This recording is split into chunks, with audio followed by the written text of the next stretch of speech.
Hello listeners, welcome to a special Lok Sabha election coverage on Akashvani Kohima, FM 103 MHz, broadcasting live on this very exciting vote counting day.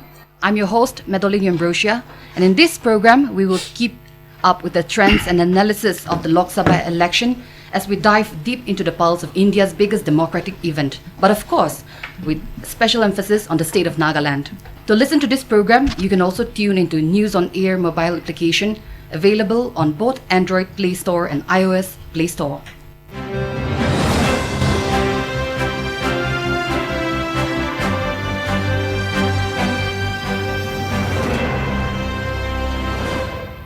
Today's day we've all been waiting for, and as I speak, the votes of crores of Indians who cast their votes over 7 phases from April 19 to June 21 are being counted.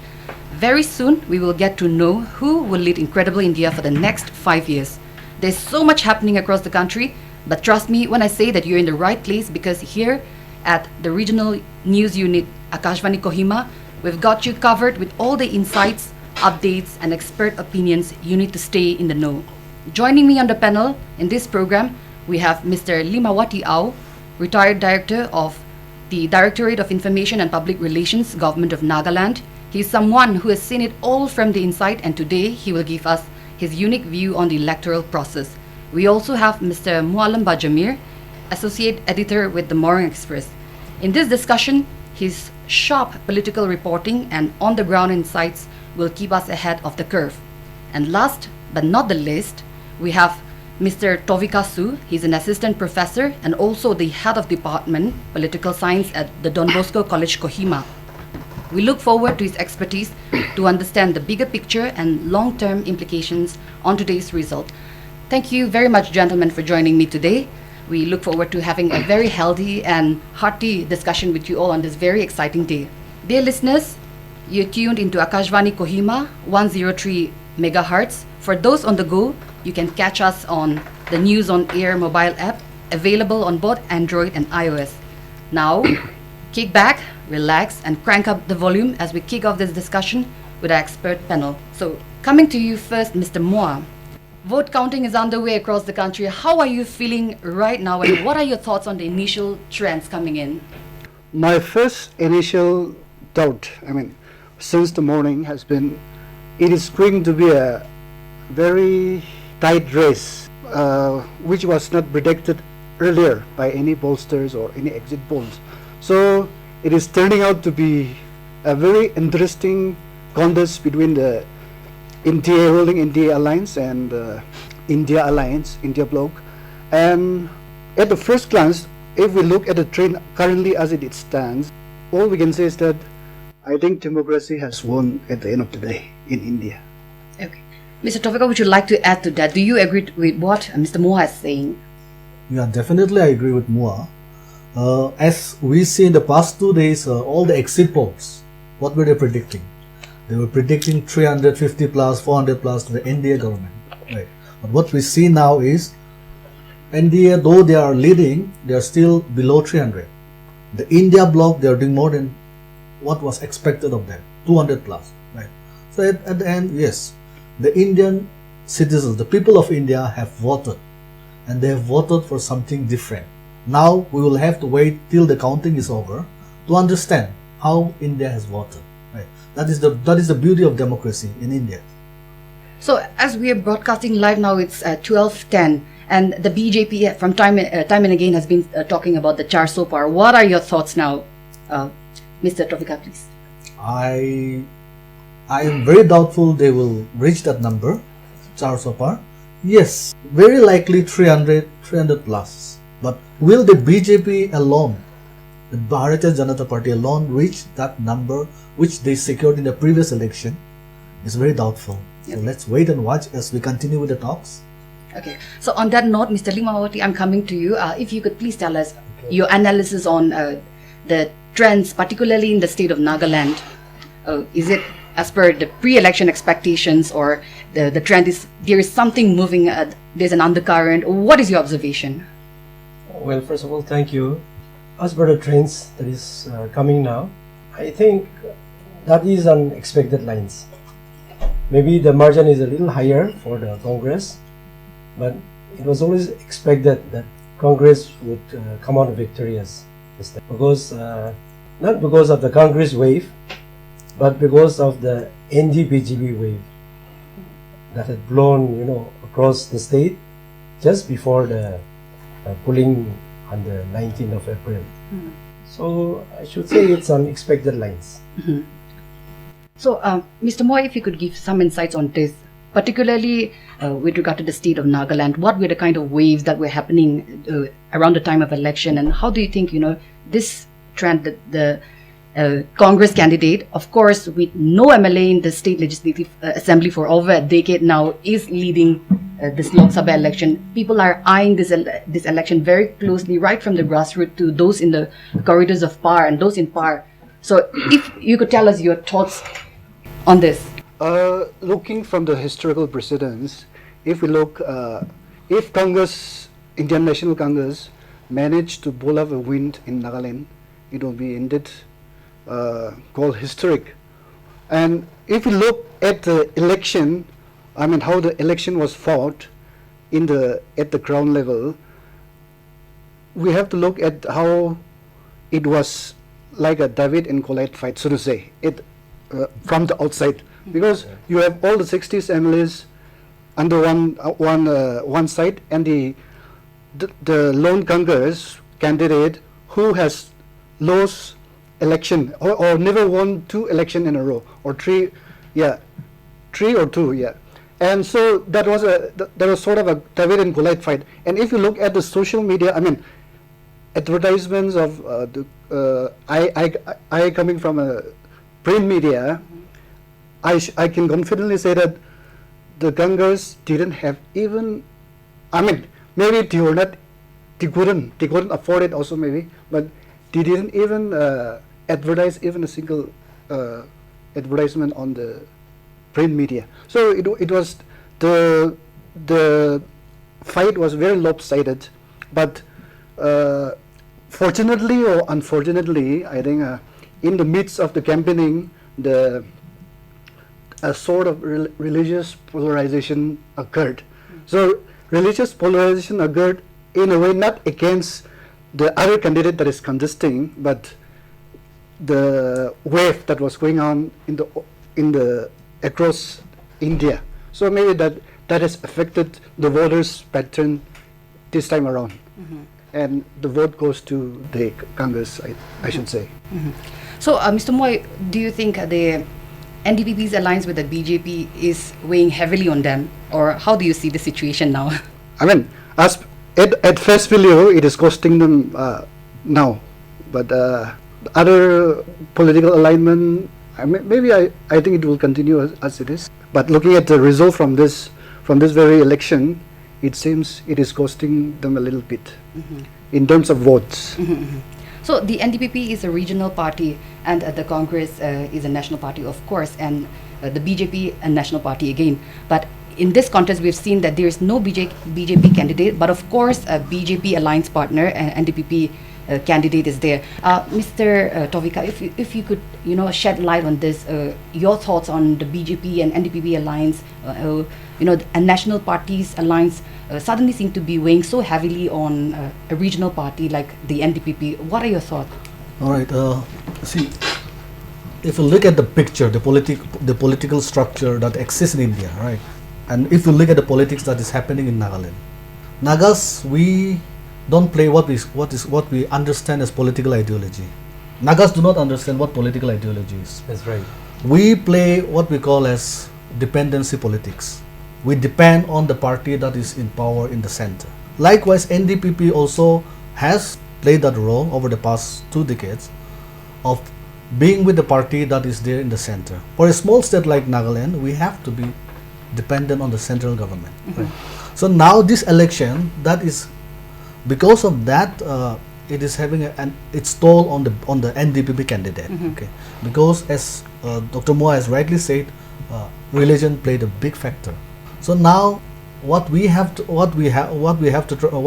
to analyze is what was the role that religion played in the elections, and that is what we are trying to analyze. As political scientists, we are trying to understand that are Nagas understanding the political ideology or not? Because the trend that we are seeing right now, that the Congress candidate winning or leading as of now, it's fascinating, right? We have, as Dr. Moore rightly said, we have 60 MLAs. Though the Eastern Nagas, they didn't participate, they had the support. The government, the NDPP candidate has the support of all the 60 MLAs. Right. And the Congress, without any support, they are leading.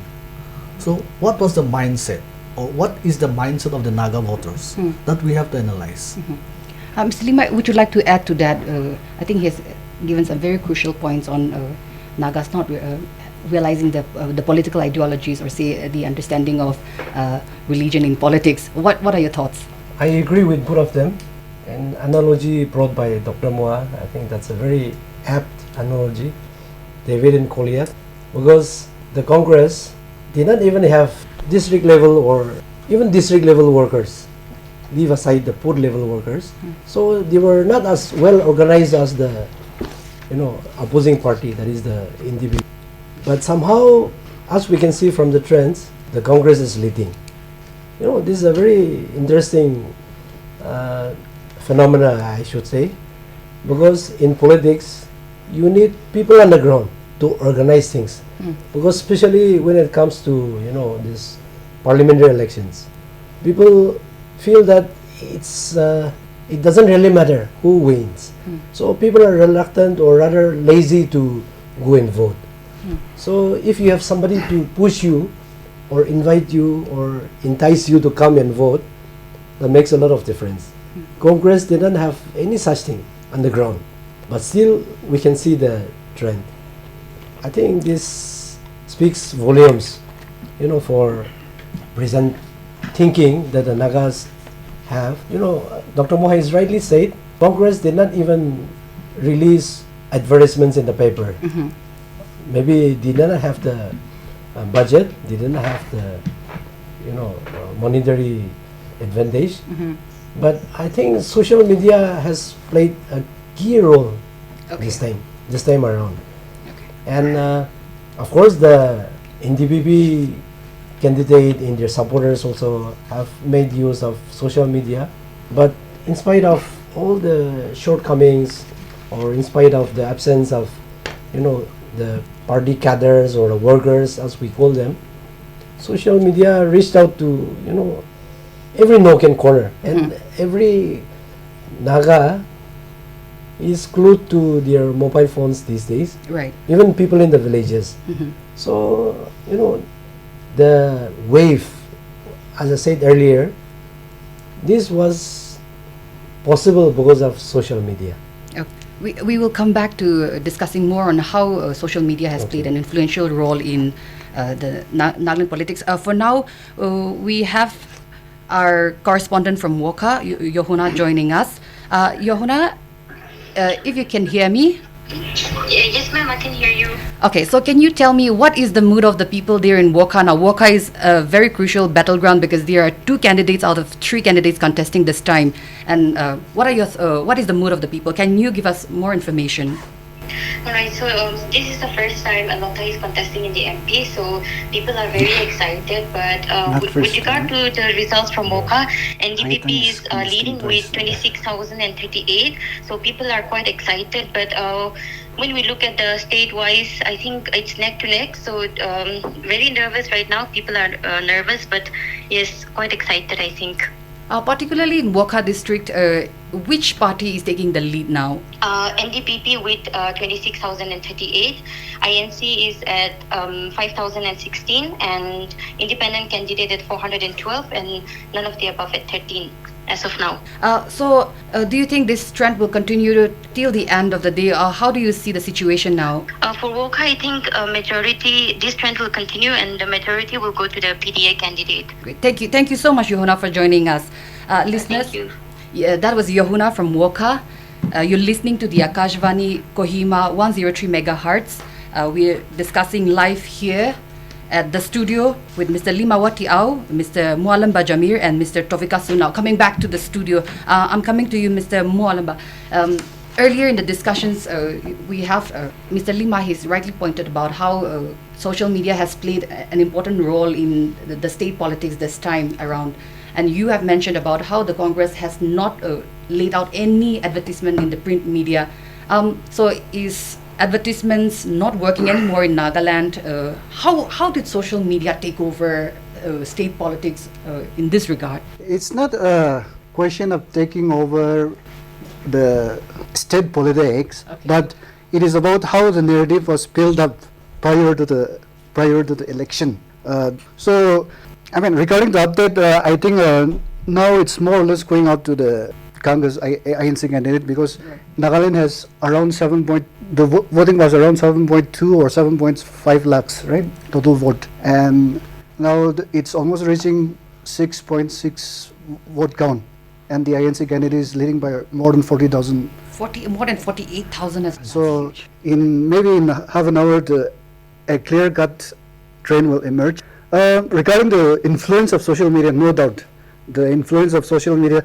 I mean, if we open our own WhatsApp group, you will see different kind of news, so to say, opinion, sometimes real, sometimes perceived, and what has now become a very emerging trend is the use of deep fakes and all this and fake news. So this play a great role. So in the lead up to the election, if we look at the various social media videos or messages, infographic that were being circulated, we'll see a lot of instances where the alleged prosecutions of Christians were across India were depicted. It was also sort of, if the ruling party comes to power again, you will, sort of a perception was being built that you will lose your religious freedom in a way. So I think this also affected, and also,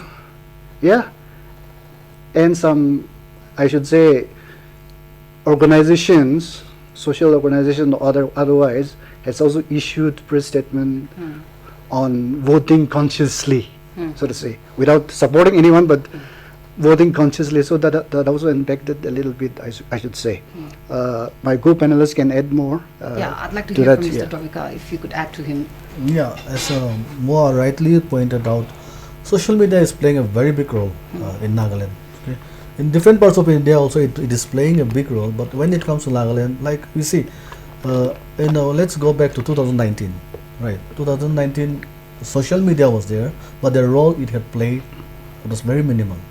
Now in 2024, when we see, if you go to a village, a villager is using social media, is using WhatsApp. It is part of all the social media that exists there. And yes, there will be people who will rightly analyze what they see in social media, but there will be again a number of people who will not analyze what they see. What they see is what they perceive. Right. So as Moa rightly said, there was lots of videos, pictures, articles going around that if the BJP comes to power, we will lose our religious freedom. We would not be able to go to churches and all these things. Okay. So all this played a very big role in letting people vote against the NDPP. Okay, we cannot say that they voted against the NDPP candidate, but they voted in favor of the Congress because of all these factors. Do you think people who voted, most of people who voted, would be aware who the Congress candidate would be, or is just the party? No. Most of them, they do not know who. To be honest, they will never know who the three candidates are. Right. In fact, some of them they did not know what the logo of the political parties are. But they just voted on what they saw or what they hear, right? And that is how they voted. And the Congress, of course, is leading now with over 48,000 votes. We just spoke to our Wokha correspondent, Mr. Lima. She's mentioned about how the NDPP is winning there. Of course, because there is a candidate from the district. There are two candidates, in fact, but one candidate, unfortunately, the independent candidate, is being sidelined, so to say. And there's Wokha is emerging as a battleground only between the Congress and the NDPP. Of course, the voters there are also Christians. We are talking about this, the religion and the influence of social media now. Yeah. How do you see people, the voters in Wokha? Do you think they did not share the similar kind of sentiments that we're across other districts where Congress is dominating now? The correspondent was saying that this is the first time that Lotha is contesting for Lok Sabha seat. Actually, I think this is the second time because Mr. Haitang, he contested the last elections also. So maybe this is the second time, and even this time he is there, but Clearly been sidelined again. clearly everywhere.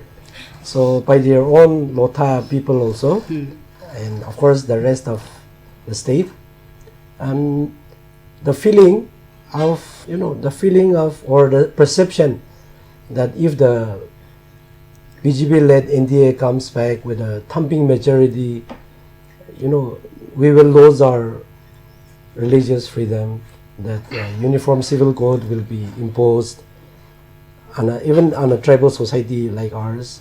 Article 371A, which is, the very coveted kind of a provision in the constitution for Nagas, this would be abrogated, things like that. I mean, they were also aware of this, but I think the other side, somebody from their own tribe, if he is there in the Lok Sabha, he would make a difference for us. That was maybe perhaps the point that has made the Lothas to vote overwhelmingly for their own tribal representative. Of course, they were aware, but actually, even here, we did not expect the Congress to get so many votes. Okay. And why is that so? Yeah. And this is because whatever happened with the rest of the Nagas also happened there in Wokha. This perception. Otherwise, he would have got maybe 2-digit vote, but then it's 5,000-6,000. Right. So I believe this has made an impact even in a place like Wokha, where their own people was a candidate. And in Nagaland, people vote on tribal lines. So I think this is a big win for the Congress. Okay, so people are going beyond tribal lines this time. What would you say? Yes. Yeah, I completely agree with Mr. Wadi. Is that voting pattern is a combination of many factors. And as we've seen from the previous religious factor and our tribal inclination plays a big role. So that way, if we haven't seen Mokokchung pattern also, but it would be interesting how voting pattern goes over there also. But in that trade-off between tribal identity and religious identity, maybe that tribal identity had little bit edge over the religious identity in Wokha, but still then, as Mr. Wade has mentioned, Congress getting more than 5,000 votes can be considered as a big win for the people having this religious consciousness in that way, so to say. Regarding the social media reaches that we were speaking about, interestingly, in a recent report by the Telegram Regulatory Authority of India, it was mentioned that more than 1.65 million are people in Nagaland are internet subscriber, and majority of them stays in the rural areas. So the reaches, all this, and obviously they will be affected by the various social media platforms, especially WhatsApp, and so this can influence their voting pattern also. Okay. Mr. Tovika, on that note, I'd like to know your thoughts on, who or what forces could be controlling the social media contents that are going to this many people in Nagaland, that is also shaping a new voting pattern here in the state. Well, see, all the political parties, right? Now, if you look at any political party, what they are doing is there is a social media team. Okay, all the political parties, right? Be it the Congress, be it the BJP, be it the NDP, they have the social media cell, and they are trying to, any issue, any outcomes, of their own party or of other parties, they try to circulate through the social medias. Very less in the print medias. Moa will know better. But when it comes to social media, the political parties are emphasizing on the media cell. That is why I think that is the reason why it is reaching all the parts of Nagaland or all the parts of India. The video clip, the news, the articles, everything. And how is the Congress staying ahead of the NDPP in this regard then? I would not say the Congress are staying ahead. Okay. But they are on par with the NDPP. NDPP is also doing well. The BJP is also doing well. The Congress is also doing well. Okay. So this comes down to what I usually say to people. Like we Nagas the literacy rate is more than 80%. We are very literate, but we are when it comes to social media, we are social media illiterate. Because most of us we don't try to understand or we don't try to analyze what we see. We just see something, we circulate it, we pass it on, right? So we have to understand that we have to be social media literate also. So yeah, so I feel the media cell of all the political parties have played a big role in this election. Okay, so we have talked about how social media is changing the voting patterns here in the state. We've heard from our panelists here in the studio. We will now take you to Wokha district once again. This is a key battleground that we're observing here in the state of Nagaland to see what actually the voters there in the district has to say. My name is Peter from Wokha, and I am a teacher. I have high expectations from the new government, particularly in improving healthcare, infrastructure, road connectivity, and providing skill trainings for our unemployed youth. My name is Hombeni. I'm from Wokha, and I'm a businesswoman. Nagaland has immense potential in various fields, but we lack proper networking. So my expectation from our new MP is to establish effective trade services to connect Nagaland and generate revenue for the state. Hello everyone, I am Wonjano and I am preparing for my civil service examination. With the new government, I hope they reduce the price of all goods, but mostly fuels and gas prices. Looking forward and hoping that our new government can come up with a solution to the Naga political issue. Hi, my name is Barney and I'm currently a student pursuing my master's in tourism. And for the new government, I really have high expectations. I hope they prioritize improving our education system and also providing us with better healthcare facilities. I also look forward to initiative.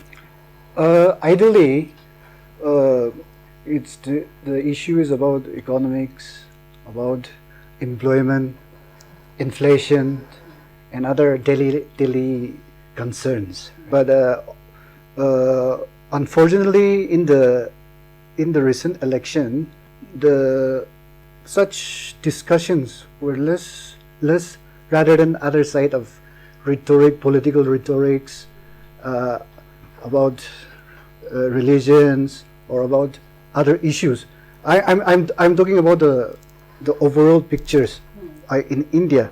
So if we look at the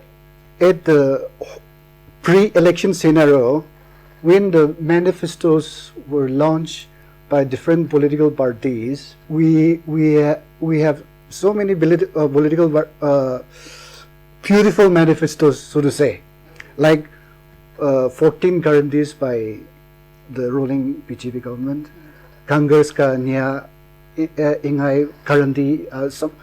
Congress also has some guarantees. Even Aam Aadmi Party launched different kind of parties, and it continued. I mean, I should say the opposition continued with their manifesto discussion of manifestos to the voters, but somehow when after the second and third phases, the question of among the ruling dispensation, the question of development and other issues took a backseat, and now other different factors, religious and polarized factors will come into forefront.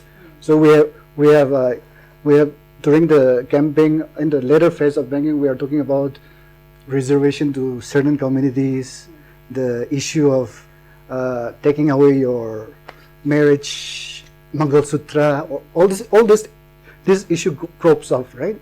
So that suggests that the earlier train was not working, sort of not working, so they have to go back to the old formula to steer, or the colors in the field. But as the result as of now stands, the people of India has shown that they are no longer a blind believer in this sort of divide and rule sort of policies, and they have shown, so the performance of the opposition in the Hindi heartland is very sort of say spectacular in a way, because all the exit polls have shown a near dissemination of the opposition in the Hindi heartland, like UP, Gujarat, Madhya Pradesh, and Chhattisgarh, all this thing, and some of them hold in Madhya Pradesh. I think PGV is 29-0, but other one big surprises was in UP, where there is a neck and neck contest. So so one thing is clear, is that we shouldn't take Indian voters for granted, and maybe it can work to some extent, but polarization also sometimes it backfires. So maybe during the next election we can say lesser such tactics, or maybe they might increase the volume again. Mr. Tohi, you deal with youth on a regular basis because you are, you teach at a prestigious institute here in Kohima.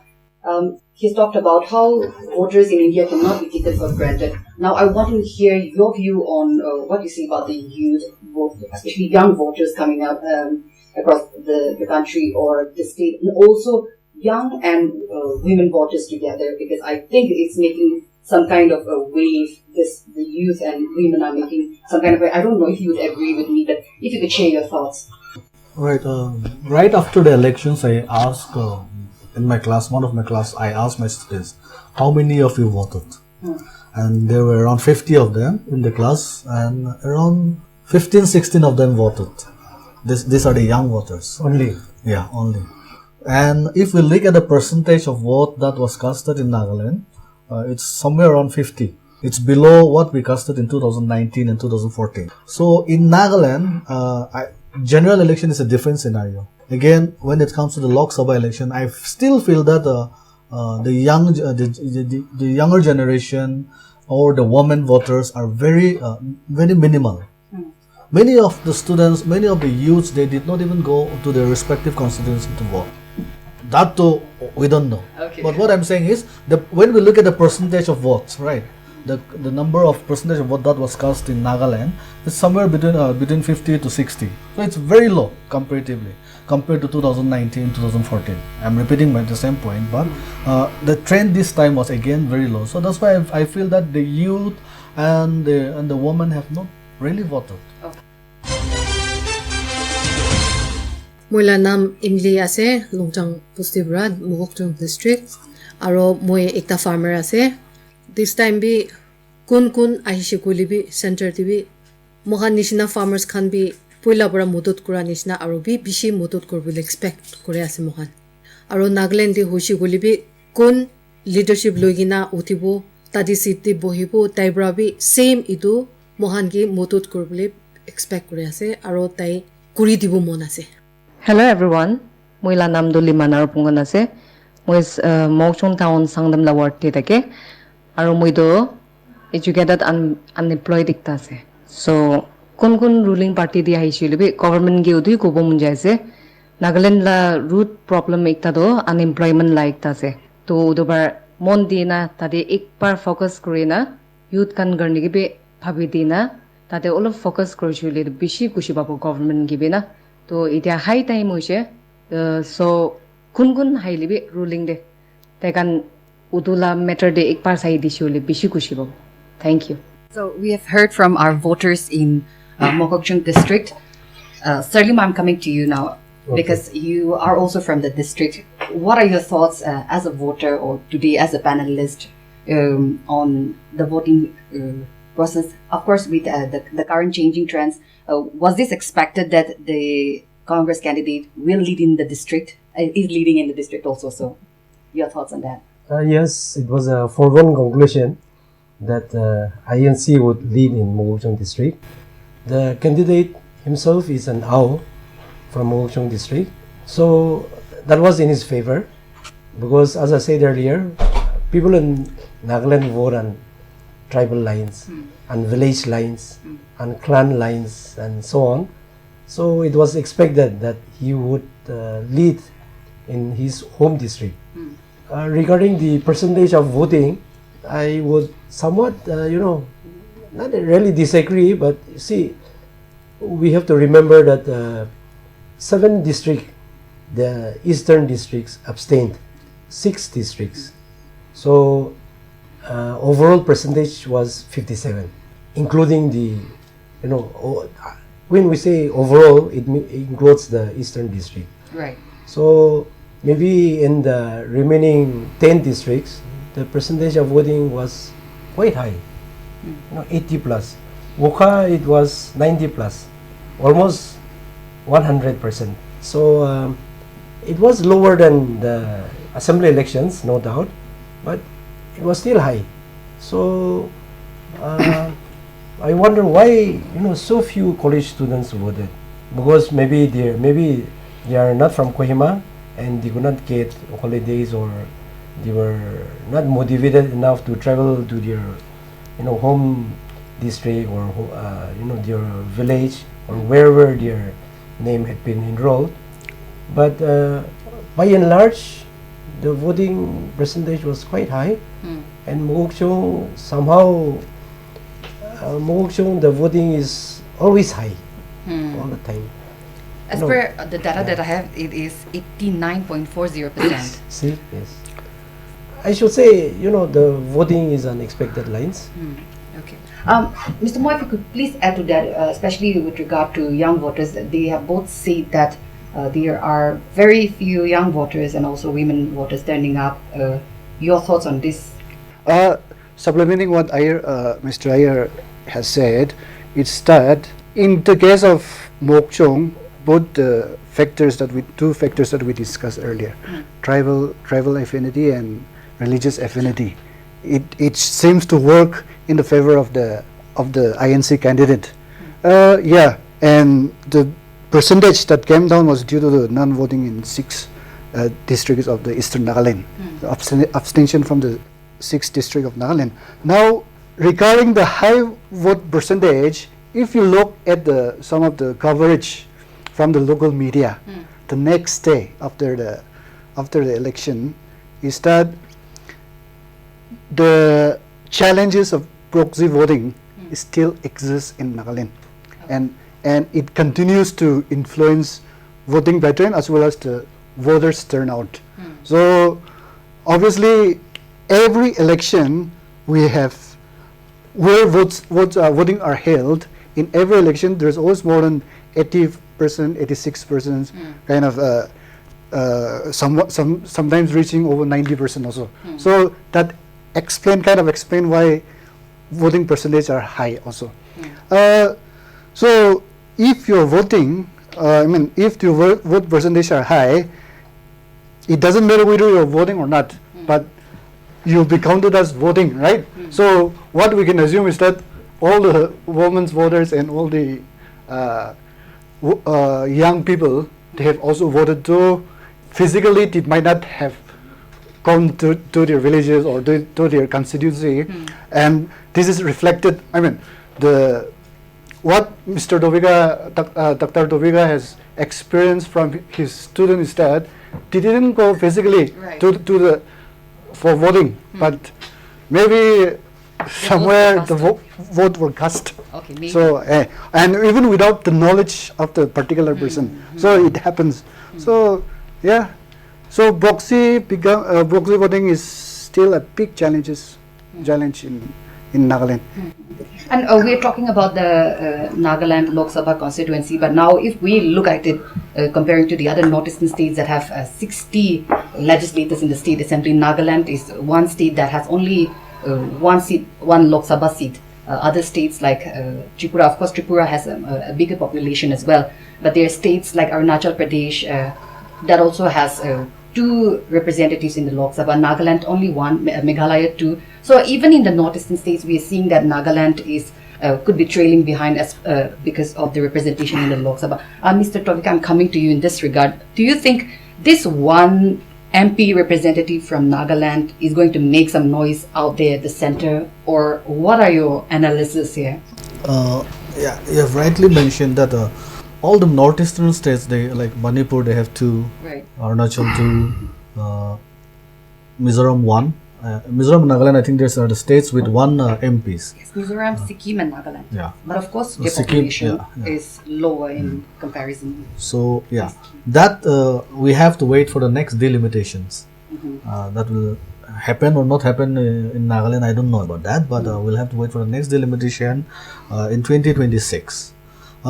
Yes, we have produced MPs in the past who have been very vocal with what they say in the parliament. Now, if you look at the last 10 years, the MPs that we have produced, time and again they have take up issues as and when required. But Naga voters, again I will say that we do not vote somebody on that basis. That's right. We do not see how capable that individual will be or how capable that representative will be. Okay, but I would give all the due credit to all the MPs who have represented us, as in when they were given the opportunity in the parliament, they have spoken out. Okay. So, but yes, again, our voters, we do not vote basing on the capability of the candidate. Okay.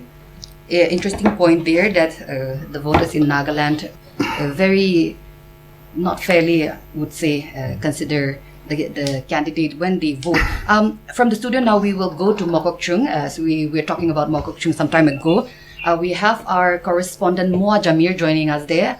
Hello Moa, are you there? Can you hear me? Okay. I'd like to know what is the situation out there right now. Can you tell us about the trends? And after you tell us about the trends, I'm going to request Mr. Moa, your namesake here in the panel today to throw another question. But for now, can you take us to what are the trends there in Mokokchung? Okay, for the counting, we have reached the 5th round, and out of the 5th round, it seems the INC is leading. Okay. Okay, and how are the people reacting there? Of course, the candidate is from the district, so are the people rejoicing outside the DC office or the office where the counting is taking place? What do you see? Okay, actually, I'm inside the counting hall since morning. We've been Great. inside the DC's office. By going through the faces of all the people, it seems the whole of people of Mokokchung, they were in favor of INC, or I don't know whether they were in favor of INC. Okay. On that note, because I mentioned that your namesake Moa from the Morung Express is here on the panel today, so I'm going to request him to throw a question to you, particularly with regard to your district. Mr. Moa, if you could please. Yeah. Good afternoon. In your assessment from the ground and as well as from your travel, what could have influenced the voting pattern in the district? What were the key factors that it influenced voting pattern? I might not be correct in what I'm saying, but the factor of, the churches, one of the main churches voting involving, in appealing its members, the church members to, go for this or that.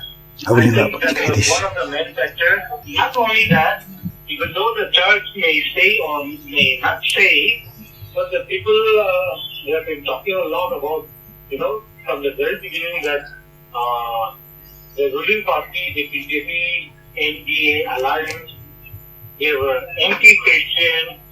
That was the mood that was there from before. Okay. Mr. Moa, thank you so much for joining us live here. Thank you for your insights. Yes. So what Moa said is something that the panel here has been discussing. We have been discussing about how religion is playing an important role this election. And on that note, if one of you could take this question, but if I remember correctly, the INC candidate, the Congress candidate, was served a show cause notice around the time of the election, particularly with regard to sharing some sentiments on religious lines by the Election Commission. If one of you could please take this question and share what are your thoughts and observations. Because we've heard from one more to the other, again we're coming to you more than... I think the issue crop up because one of the assembly constituency, some functionaries of the assembly constituency in Mokokchung district filed a complaint against the election commission regarding the usage of religious or communal politics, so to say, while appealing for votes. So, I mean, the show cause notice was given, but at the same time, if you look at the big picture, this pattern was also repeated, I mean, was play out in the national arena also, where either directly or indirectly or through some usage of clever word framing, certain appeals were made using religion. So that becomes a, I mean, it became a sort of a short dice voting winner, right, for many people. So religious, he was issued a show cause notice, I think, and after that, the result that, I mean, the verdict or the direction given by the CEO Nagaland was to refrain from such utterance in the future. Now, again, if we look at the, sometimes it acts in a certain, so to say, the response from the concerned authorities are also sometimes mismatched in a way, because during the campaigning also we have a case of a legislature jokingly or I mean in a lighter mood or in a like that, he claimed that it was off the camera, but nothing is off the camera these days, right? So asking people to vote for others while some people go and work in the field, right? So even then there a show cause notice was issued. Right. We don't know what was the response, and so far we don't know what was the direction given by the state authority, I mean state election authority. So sometimes, and there is always a allegation and counter allegation from both the ruling and physical parties. Even yesterday also we see, day before yesterday, Congress delegation, opposition India delegation meeting the CEC with some complaints. Again, the India alliance or the BJP members separately meeting the CEC for some issues. So such kind of narrative and counter narrative tends to exist, but yeah. So well, we know that Nagaland has only one assembly constituency. Mr. Lima, coming to you, here, as per the trends that we're witnessing, the Congress could take the lead by the end of the day. At the center, who do you think is going to take the lead? And in case it is a non-Congress party alliance that comes to power, how is it going to impact our very small state? And that remains to be seen, of course. But as per the present trends, the NDA alliance, you know, very obviously will capture the majority. Maybe not 2/3 majority as they were harping on before the elections. So far, right. It will not be that. Now it's clear that they'll hardly reach 300. But even 300 is a majority, clear majority in DA. Analytics on your screen. So the picture is now clear. Of course, the official figures will be coming afterwards, but India will surely get the majority, and they will form the next government for the third time. And of course, when the MB from Nagaland is not in the NDA, the perception is that, you know, we will miss out, and, you know, so many on so many fronts. But I believe it should not be like that also. Okay. Because I think it's a wrong perception that development is denied to the opposition MPs or MLAs. In fact, democracy is not supposed to work like that. Right. And if we compare, with the advanced Western countries, these things never come. Maybe here, there, the constituencies that has a minister may get something extra from, the department that he or she is looking after. But overall, democracy is not supposed to work like that. And actually, if the opposition or the member who is in the opposition is very vocal, and if he is strong, we have seen instances even in Nagaland, where big chunks of the benefits go to that constituency from where the opposition member has come. Right. Even in Nagaland, we have seen things like that. Okay. So hopefully, it should happen in the central government also. Even if our MP is in the opposition, if he does his work, I think nothing should it should not be a stumbling block for any development to come. Okay. In fact, if he is vocal enough, things should be even better, can be even better. And this is what I believe. Okay. I'll also come back to understanding how there's an opposition-less government and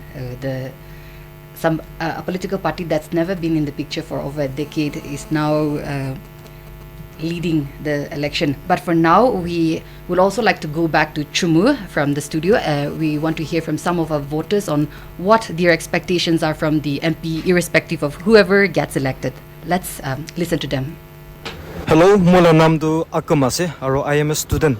Well, talking about Lok Sabha elections, ini candidate kun huliwi chuteledo.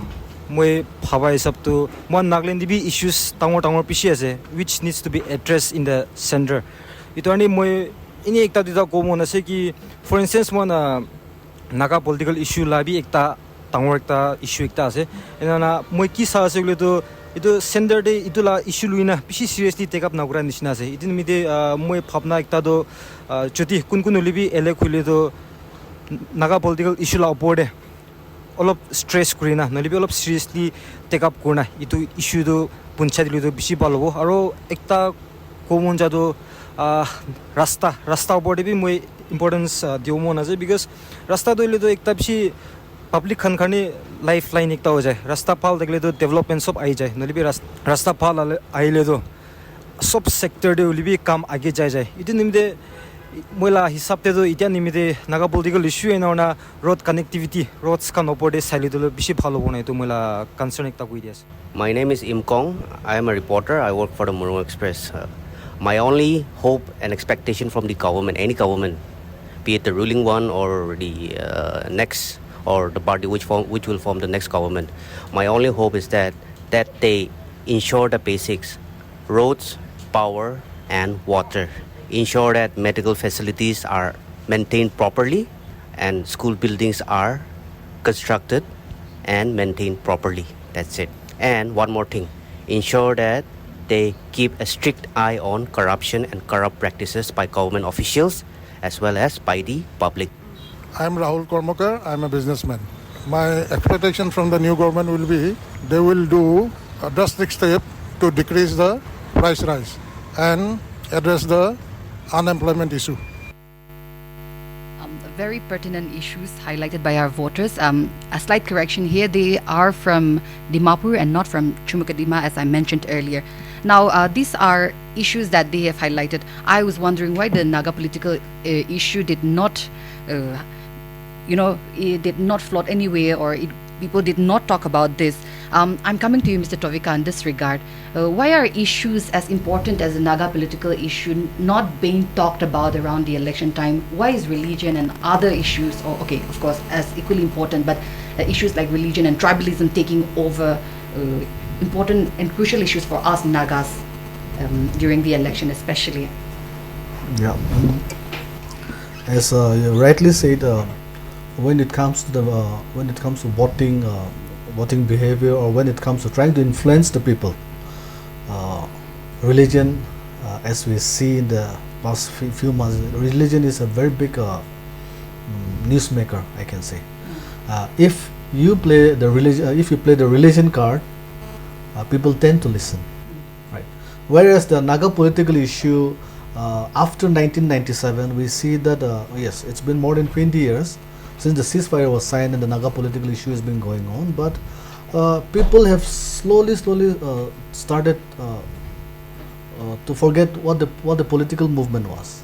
It is only when the government of India and different underground outfits they signed the agreement on extension of ceasefire, then we get to know in the papers. Right, the Naga political issue is something which we should be actually be very vocal about, is slowly dying out. But religion, as we discussed earlier, played a big role in this election. That is why the focus was more on that. Now, let me get back to the same thing which I started with. We should educate the Naga voters, the Naga voters on how to vote. Right now we saw the voting trend in Mokokchung and in Wokha, and we see the trend that both the two districts have voted on the tribal line. Right, there were some who voted on the line of religion, but it was more to do with on the tribal line. So it gives us a clear picture of where we as voters in Nagaland stand. The major issues, the most important issues, are not really discussed. Right, what is happening around? It's been taken up and it's been used as a tool by the different groups. As we talk about issues and that concerns our state now, we are aware that Salima has mentioned earlier, 6 districts of the state did not participate in this election. Mr. Mo, I'd like to take your thoughts on this first. Do you think some legislators have claimed that this will leave no impact on the state the parliamentary election? Sorry, but what are your thoughts? How do you see it? Is it impacting, or what are your views? You mean on the outcome of the election? Yes.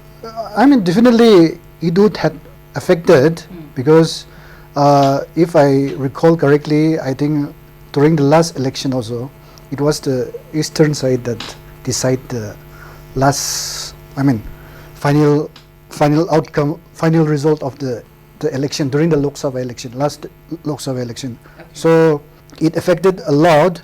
At the same time, I think given the kind of narratives that has been going on around, I think that the result haven't have much difference in a way.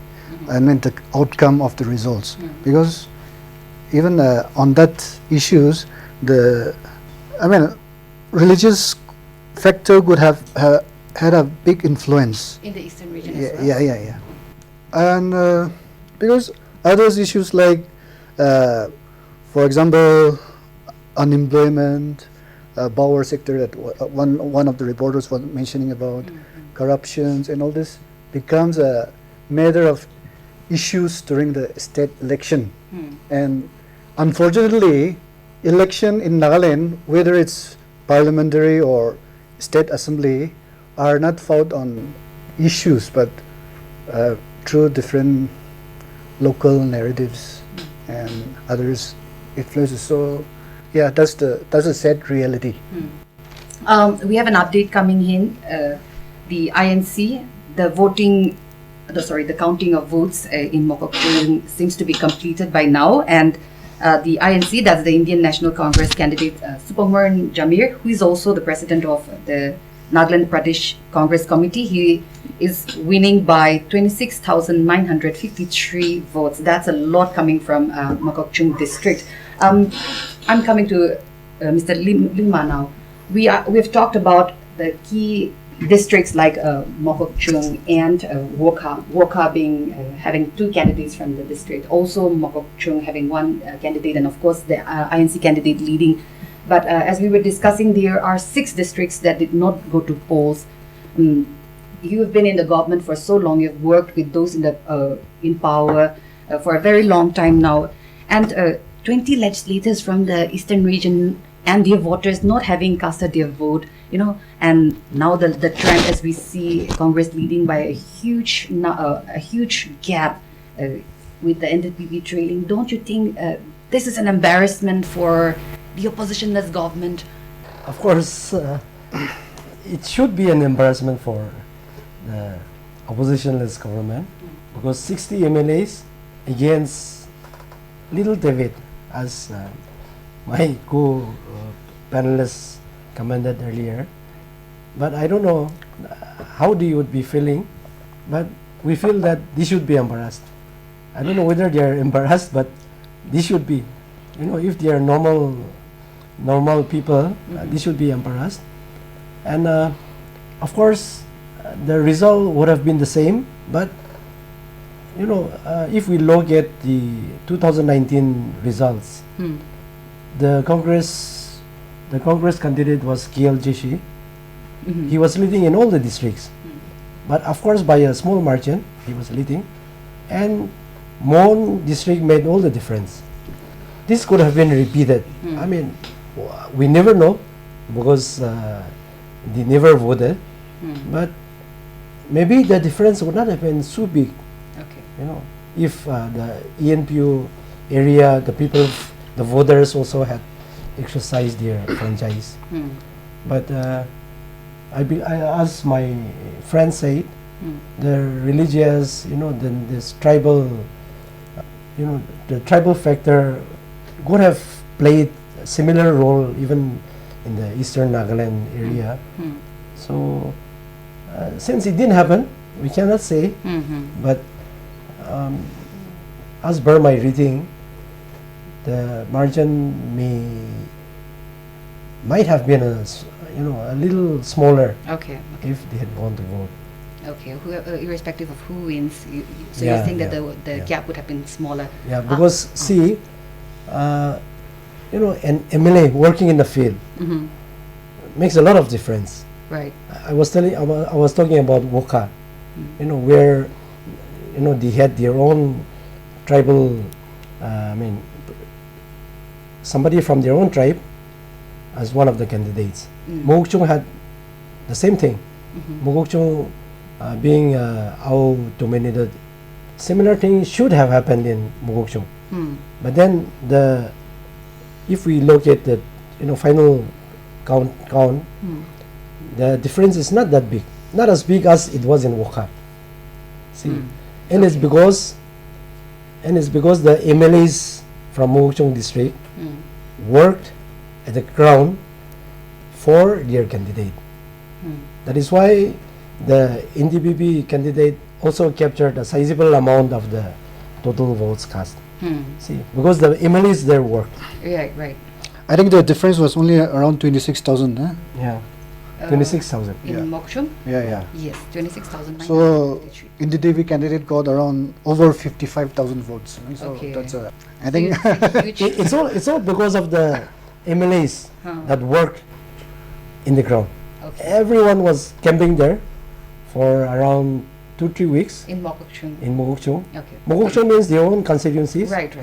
And they have their, party cadres who also work, maybe half-heartedly, but still they work. Okay. Because they have to show to the people sitting at the helm of the affairs that they have work. Yeah, they have work. Okay. And that they could capture, so much votes in their own constituencies. And it could be a case that the village came together and divided the vote. That's also possible. Okay. Divided the vote so that you play safe side on both end. So that could be a case. A very interesting discussion going on here. Listeners, you're listening to the Akashvani Kohima 103 megahertz. As I mentioned earlier, you can also tune into News on Air mobile applications, which is available on both Android and iOS on your Play Store and App Store. On the panel, we have Mr. Limawati Ao. He is a retired director of the Directorate of Information and Public Relations Government of Nagaland. We have Mr. Moalemba Jamir, Associate Editor with the Morung Express, and Mr. Tovika Swu, Assistant Professor also the head of Department Political Science at the Don Bosco College, Kohima. Very interesting discussions going on here. We are now into the topic of the Eastern Nagaland, where 6 districts abstained in voting. Election like the Lok Sabha election, which could be crucial for their demand for a separate territory, if I may say. What are your thoughts and your analysis? If you could give us some political views in this regard as well. Well, the Eastern Naga issue is something very complicated, something very sensitive. Very sensitive also, and very difficult to say to take a stand, right? But as a professor of political science, I would say that political participation is very important. But again, if we look at the sentiments of the people out there, they have been demanding this for many years, right? So their demands, their requests, their appeal have been from time to time. From time to time, they have appealed to the government, the state government, the central government, but they have not been heard. Every time their issue is kept aside. So basing on those lines, I would say yes, it was very valid on their part to not participate and let the leaders know that their demands need to be heard as soon as possible. But again, as a student of political science, I would say political participation is very important, so that they can let the leaders, the 20 MLAs stand in the Legislative Assembly, or their representative stand in the Lok Sabha, the Rajya Sabha, and demand for their rights.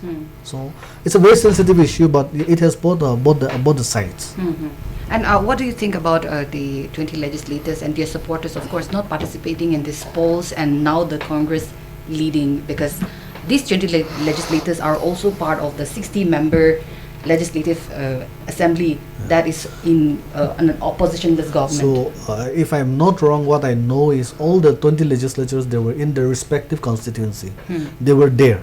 Okay. They were ready to work for the party. They were ready to work for the candidate if they were allowed. So if I'm not mistaken, they were there. They were ready. But as again, they cannot go against their people. Right. So if they were not allowed to go out of their houses, if they were not allowed to campaign, they could not do anything, right? But I feel they were ready for that, but again, they have to listen to the people also. So that is the reason. Okay. Mr. Mo, would you like to add to some of this analysis that we are discussing? I feel that the demand by the Eastern Nagaland, people of Eastern Nagaland, led by the Eastern Nagaland Public Organization, has been consistent in their stance for non-participations in election or any parliamentary or state polls in recent times.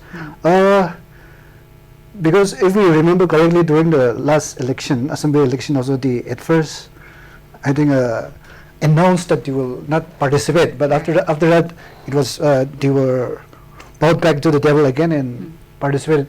And in the meantime, I feel that the issue of frontier Nagaland territory, which they are demanding and which they have supposedly signed a agreement with the union government, the issue took a little bit of backseat, maybe, right, after that. And after, even in 2022, 2023 Hornbill Festival also, they announced boycott of election, the celebration, Hornbill Festival also, right? So it took a backseat, but then it come back again, and once the issue was brought back to the public domain again, I mean, discussed more widely, it was unfortunately too late, because by that time the election program has already been announced, and now once the model code of conduct come into force, no such agreement can be announced, right? And that also, I mean, the chain of events, what work inside we don't know, what transpired inside we don't know, but the chain of events is started.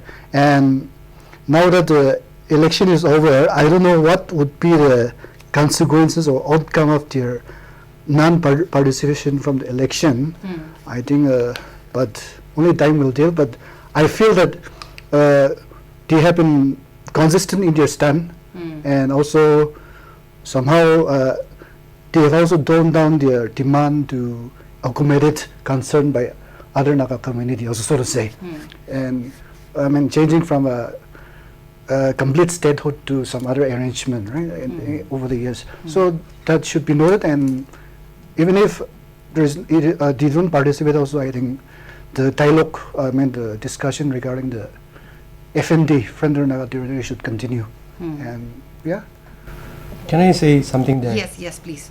I did my class 10 and passed out high school from Tuinsang. Oh, okay. And I still have many friends from the ENBU area.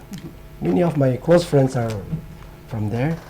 And when I was in service also, I've traveled the length and breadth of Nagaland, and I've visited the Eastern Naga district headquarters and other important towns on many occasions. Till 2000, I've traveled almost everywhere, and seeing the condition of the infrastructure, the roads, we understand, or I should say I understand, the feelings of our Eastern brothers that they've been left out of the development process, the meager, the slow development that is taking place across Nagaland. Theirs is even less. We feel that not enough development is taking place in Nagaland. But if you go to the eastern Nagaland, you will see that even less is happening there. So I understand their heartburn, their demand for greater developmental funds and like that. But whom should they blame? They also have 20 MLAs, right? And their people have been holding important portfolios all throughout the around 60 years of statehood. And if I may add, I think there is a separate department that deals with the definitely yes. eastern areas also. Tota is there. Development of underdeveloped areas. Separate department has been created, and they also get some undeveloped, some special grants from the government of India. Okay. So I believe enough or equitable funds have been provided to everyone. But the problem is maybe the funds did not go where it's supposed to go. Okay. And whom do we blame for that? Do we blame the chief minister alone, or the people of the other districts, or is it their own representative, their MLA's fault also? That also should be considered, I feel. And the Frontier Nagaland Territory demand, maybe that's a step in the right direction. Okay. Instead of asking for a separate state, I mean, the other Nagas also are amenable to that. But I believe, I'm not sure, but such a dispensation or such an arrangement should be approved by the government of Nagaland, or rather the Nagaland State Assembly. Okay. For But this then, region. Yeah, but such a thing was not done, and they have negotiated with the central government. Right. I believe with the Home Minister. But is the Home Minister alone authorized to make such an arrangement without the consent of the Nagaland Assembly or the Nagaland government? Okay. That also should be studied. Right. So such a thing cannot be arranged overnight.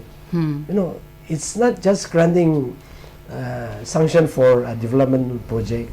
It's not like that. It's a very complex kind of an arrangement, because such a thing does not exist.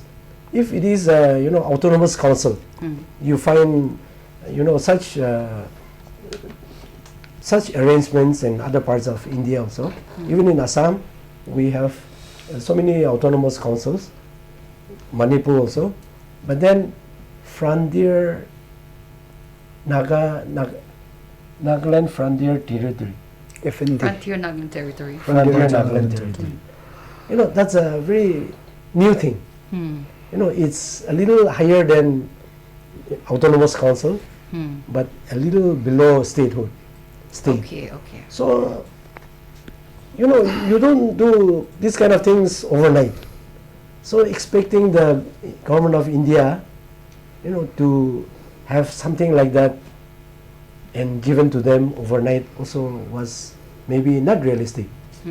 So I don't know whether this abstention from the parliamentary elections has sent that kind of a message that we are really resentful on the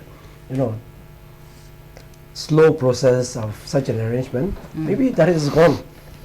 But again, boycotting or abstaining from the ULP, I wonder if this is a very sensible. I personally, I feel this is not very sensible, because if we abstain from the parliamentary election, we send a signal to the central government. Right. But ULP, it's a domestic affair. And if you don't have ULPs, the government guidelines is that unless there is a elected ULP with 33% women representative, right, development funds will not come to these townships. So they could deprive themselves of So this development. then. that's depriving themselves. Okay. It's like going on a hunger strike. Okay. You suffer, but then others don't really notice or care of how much you're suffering. So I mean, that is my personal observation, and I don't know whether this kind of a message will go to them, but then that is my personal feeling. Right, and very interesting perspectives also. Also on that note, because you have been working with the government very closely for several years now, do you think the abstention of the ENPO areas from the Lok Sabha elections, particularly on the 20 MLAs, there could be some impact politically or administratively? What are your thoughts?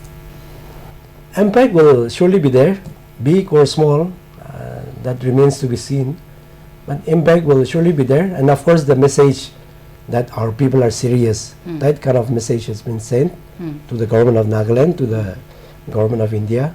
So, demonstrated that they are really serious on this issue. I mean, okay, we accept that, but then, because of their abstention, certain repercussions or certain denial of, development or benefits, I think that should not be there, because it's a democratic country, and they have in their own way, democratically, they have also demonstrated, their grievances. So it should not be there, I believe. Okay. Yeah. And as we speak, the trend, I think, is changing again. I've lost my internet connection here for now, but the last time I logged in, it showed that the INC candidate is leading with over 50,000 votes now. Mr. Mo, I'm coming to you in this regard. We have earlier touched a little bit on Nagaland's representation in the center with just one seat in the Lok Sabha. Now, during one of the election campaigns, because I've attended both the Congress and the NDPP campaigns, I've heard one of the leaders who said that we should vote for the NDPP candidate, and when he comes to power, the government, that is the oppositionless government, should also have that courage to take him up to the center, and because they have been claiming that the BJP is coming back to power. So we are of the view that we should also take our candidate, go there and say that our people have performed with this many vote margins. So they were not concerned about who is going to win. They were confident that they will win, but they were confident that they will win, but not about the vote margin. Now the trends are saying something else. Mr. Moy, your thoughts on this, and if this is going to impact Nagaland and her relation or our relation with the center if NDA comes to power? I think the trend now is that the INC is the clear winner, because almost 7 lakh and something vote is counted, and he is leading by around 40,000 like that. So INC candidate is a clear winner here. But regarding the states representation in the parliament, I think whether it is always advantage to have a state representative where the ruling party is ruling, where the party is, and most probably we will miss out this time because the INC is winning and the NDA might come to power at the center. But I feel that this time around, the mandate of the NDA was not overwhelming as before. Now that he can sort of take whatever the issue is, right? I mean, when you have numbers and huge mandate, your action sometimes is of assertiveness and other thing, right? I mean, your body language change. So I think as the final result will show, but as per the trend now, it is not a runaway mandate as expected for the NDA. So the body language and dealing with state, I mean, the federal structures of the India, I mean, there were accusations that the union is taking over states over the years. I mean, there was from the certain quarters that the state power has been receding vis-a-vis the union. So I think this election will change a little bit about the center-state relationship, the power dynamics that exists between the center and the state. So I feel that if you are a good orator, so to say, you can also state your state's concern at the parliament. So I hope whoever candidate wins, they are able to express the views of the state at the parliament. Because if we look at the present, I mean, past representative, though they ask question at times, most of the representative from our states tends to, so to say, refrain from speaking out in the parliament many a times. And why do you think that is so? It could be that maybe we have lesser representatives, so less time is given, but still then if your capability is recognized, even from which party also, since you are part of India, you can speak from the ruling government also, right, at times. So that's an issue. Or maybe we didn't see the right people. Yeah. So I don't know, would three of you agree that this time the people are voting for the right candidate, or how is it then? That remains to be seen, because we have not really seen the caliber of the candidates, right? Especially in the national arena. Coming back to the earlier issue, we had the Lok Sabha member who was part of India. But what did we get? Because he was there. I don't recall anything. Okay. Any special benefits that we as a state got because he was in the ruling India.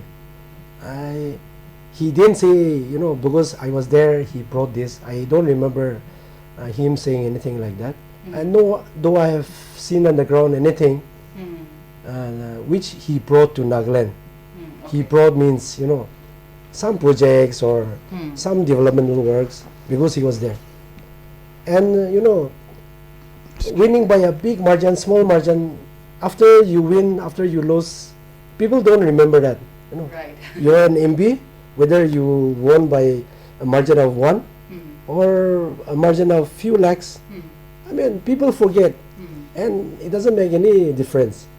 And the only difference is how capable are you, how vocal are you, how good is your interpersonal relations, because it's not just speaking in the parliament, because you are from a regional party or you are someone alone, you don't get, or the speaker doesn't give you, allowed you any time to make any speech or ask any questions like that. I mean, those kind of things are there, but you are there in the in the place where things are happening, and a lot of things also depends on your relations and how you approach people. Okay. I remember Asamba Sangdam. He was a very vocal MP. Okay. Some 20 years ago. Okay. And maybe small things, but he, saw that things happen. And he was a member of few parliamentary committees. Okay. And I remember him bring those committees to Nagaland. Okay. To see the things on the ground. Very interesting points coming from you, especially because you've worked with the government for so long and you know what's on the inside, like I mentioned earlier. Thanks for sharing those with us also. Like, it's even making me curious of what kind of candidate our state is putting up to represent us at the center now. That's whoever wins, of course, the Congress leading now. So, listeners, our correspondent from Dimapur has mentioned a very interesting thing, that people are rooting for change, vouching for change. On this note, now coming to you, Mr. Tovika, can you tell us, what are your thoughts on how do you think the Congress is making its comeback, and how can it reconnect with the people here in Nagaland, because it has been out of for so long now? Well, of course, if we see the trend that is happening in India, Congress is making a comeback. Right now, what we see is the NDA leading in 293 seats, and India somewhere around 230 plus, which is a big jump from how it did in the previous election. So yes, Congress is doing its part, and I believe the Bharat Jodo Yatra by Rahul Gandhi is a big factor. Yes, Nagaland also. Even in Nagaland, yes, he was there in most of the parts of Nagaland, and it is having its impact. So, yes, the numbers. If we talk about numbers, the magic mark, that is 272, right? Definitely, the NDA is reaching that as of now. Okay. But we will have a very strong opposition. That is my feeling. And for a democracy, very strong opposition is very important. Because in the past elections, what we have seen is a very weak opposition, which is hampering the growth in all sectors. So yes, Congress is making the India bloc is making its comeback, and I believe we are going to have a very strong opposition, and the new Lok Sabha we will see some fireworks, I believe. Okay. In the Lok Sabha. We're only sorry that such a thing is not happening in Nagaland. But you see, the Congress candidate, when he wins this parliamentary seat in Nagaland, he is going to be the only Congress candidate, or the only Congress who is up there in the bars. So, and all 60 legislators are now standing up against him. So, how do you think his position in the state politics will be? Mr. Lima, please. See, Nagaland, we don't have a single Congress MLA. Right. So, that cab will be there. That line of communication will not be there, because it's always an advantage for the state government to have their own party man in the center, or rather the Lok Sabha, because to chase any issue, we need somebody who is there from their own party, in Delhi. But then, if he really feels for the Nagas, if he really feels for the people in Nagaland, that should not stop him. That should not stop him from assisting, or rather being an asset for the government of Nagaland. Because whether you are in Lok Sabha or whether you are in the state assembly, you are a people's representative. Right. People's representative means your priority should be the people. So even though you are in the opposition in the Lok Sabha, or rather the central government, he can still voice out.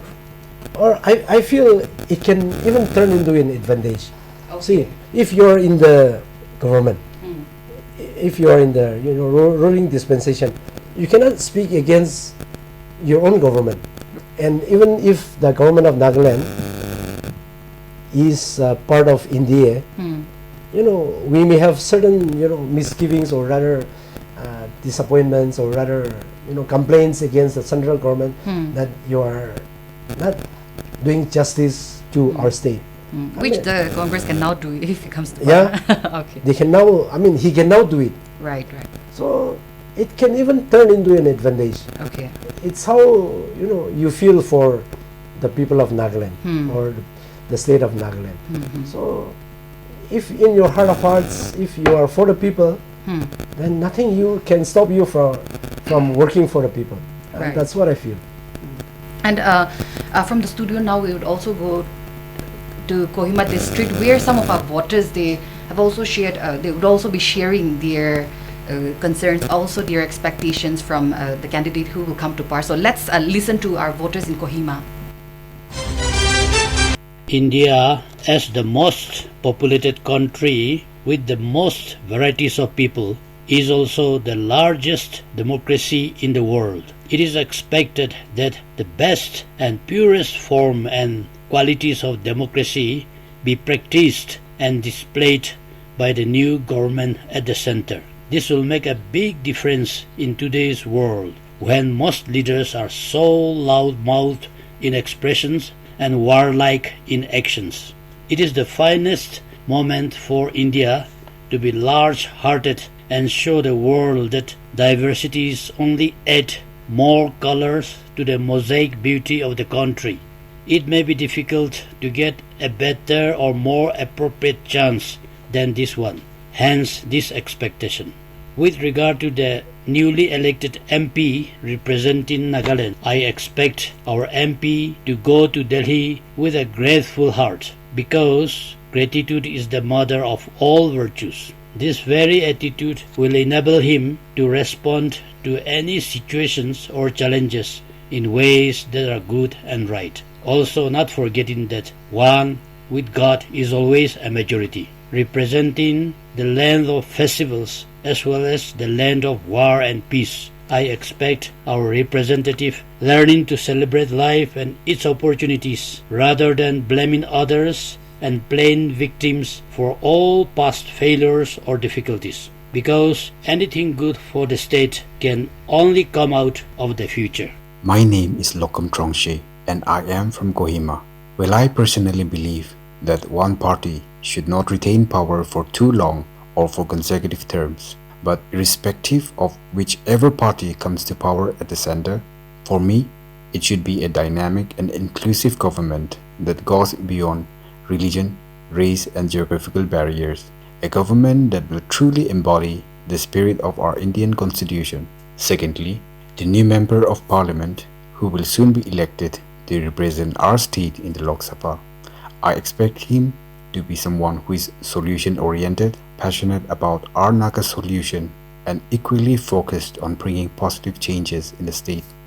Our listeners, that was 78-year-old Dr. Dieto, a medical practitioner from Kohima, and Longkum, who is a government employee. It is so nice to hear from our voters like Dr. Dieto and Longkum, who has been serving in the government for some time and for a very long time, and their expectations on the candidate that will be representing the state of Nagaland. On this note, I'm coming to Mr. Moa once again, because now we are having a clear picture that the INC candidate could potentially win this seat in Nagaland. Like the question that I've asked earlier, how do you think the Congress party, particularly in Nagaland, can once again reconnect with the people? I think since the announcement of the election, and also now the result has come out, we can see perceptible changes in the way the Congress functionaries and Congress parties are acting in the state. They are more sort of active. And also, if we look at the development before the election itself, what had never happened, we see political parties from other side joining the NBCC. There were some former MLAs or party workers joining. So this is something very, for some years, this was something we haven't seen. Okay. So that speaks volumes about regarding how the crown is somewhat changing. And the NBCC has already announced their their intention to contest in the ULB election also. So I think some of the candidate has been already declared. So I think the workers are now a little bit reignited. I mean, to some, and it could be because since all the other parties are in one party, it will be a good thing to have a sort of genuine opposition party in Nagaland. Okay. Maybe one last thought from Mr. Tovika here. If you could, add to what you think on the Congress gaining momentum here in the state. Do you think there could be some potential internal conflicts within the so-called opposition-less government that could have, given a leverage to the Congress here in the state? Well, the internal conflicts, I cannot say much what is happening since I'm not, I don't know much about that. But yes, what we have seen is, since it is an opposition-less government in Nagaland, I think the ruling government took the election very lightly. That was the first. That is my first analysis.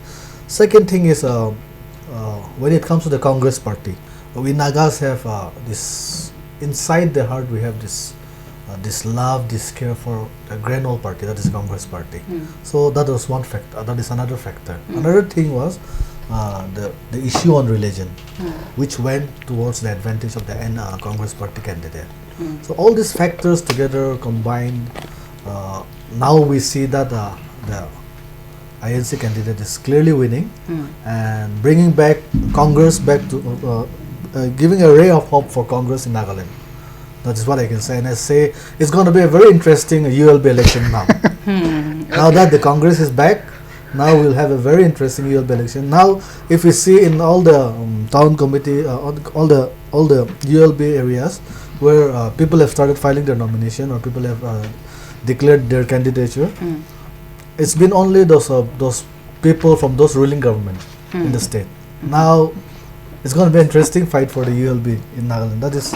And I'm very excited to know what is going to happen in Nagaland. Okay. Leaving aside the Lok Sabha election, now my focus is going to be on the ULB election. Okay. Listeners, the ULB elections that Mr. Tovika mentioned is on the 26th of June this month. So we look forward to another discussion that day. But for now, since we have some time, I'm going to Mr. Lima. If you could tell us, what can the NDPP and the BJP alliance learn from this election now that the Congress all of a sudden is making a major comeback here in Nagaland and the state politics? It should be a wake-up call for them not to take the people for granted. Because Nagas, we are, sad to say, we go after the bandwagon. We follow the bandwagon, and thinking that this is the only way that we will benefit. But then it shows that we don't really understand the dynamics of democracy, or rather parliamentary democracy. Being in the opposition doesn't mean that you lose out on everything, that you are not part of the government. You may not be the ruling party, but still you are a citizen of Nagaland.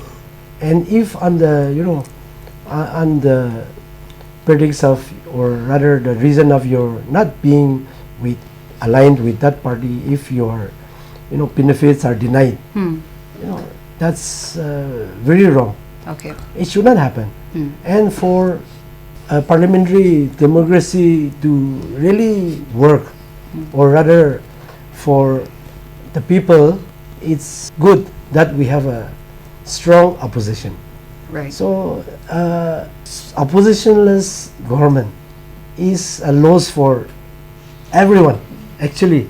But sadly, the people of Nagaland, and which is reflected on the activity of the MLAs, I mean, it reflects on the feeling, of the perception of the voters. And this is a very wrong perception, and I mean, it's not good for everyone. So with the coming of the INC, or rather the India Alliance in the center, I wish it also brings change in the government of Nagaland. Okay. And that maybe it'll be good if the non-BGP, non-NDPP MLAs, if the join hands, join the Congress and become a very strong. I don't see that happening, but I wish it happens like that. Okay. Yeah. I want to know, Mr. Mo, I want to know your thoughts also. If you could take a minute to sum up your thoughts. I think what NDTV and BGP should realize is that their alliance shouldn't be a marriage of convenience, but of genuine alliance. Okay. So right now, I mean, if we look at the ground level, I think they didn't work cohesively. Maybe during this time election, but in the future election, they have to fight, stand on their own. Regarding the big picture, overall picture of what has happened in India, I mean, national drain is that I would look at it as a triumph for democratic process in India, where voters is the ultimate deciders of who the fate of the candidates. And also one lesson to be learned is that this is something that I wrote this morning in my commentary this morning in my paper. The exit poll, you should always take the exit poll with a pinch of salt, because every exit polls in India gives over 350 seats to the India Alliance. And I mean, hardly the best case scenario for India Alliance was around 200. That also some, even maybe a single or two pollster give that result. So we should always take that with a pinch of salt, the exit polls. And also what I stated was that the credibility of pollster are also at stake, as well as the credibility of the parties. And overall, my perception, my assessment, my conclusion from the poll is that now I think we have a more livelier democracy in India. Okay. Thank you so much, gentlemen, for sharing your thoughts. Dear listeners, you are tuned into Akashvani Kohima 103 megahertz. For those of you, I'm sure some of you are listening to us on News on Air on your Android and iOS. This discussion was very healthy. I had a really good discussion with our expert panelists. Once again, we had on the panel Mr. Limawati Ao. He's a retired director of the Information and Public Relations Government of Nagaland. We also had Mr. Moalemba Jamir, associate editor with the Morung Express, and a very dynamic teacher, educator, Mr. Tovika Swu. He's an assistant professor and head of department political science at the Don Bosco College, Kohima. You've heard from them. I hope you enjoyed this show. May you stay tuned to us. I am your host, Medolenuo Ambrocia. For now, I'm signing off from the regional news unit in Kohima. We will now connect you to Delhi for the midday news, so stay tuned to Akashvani.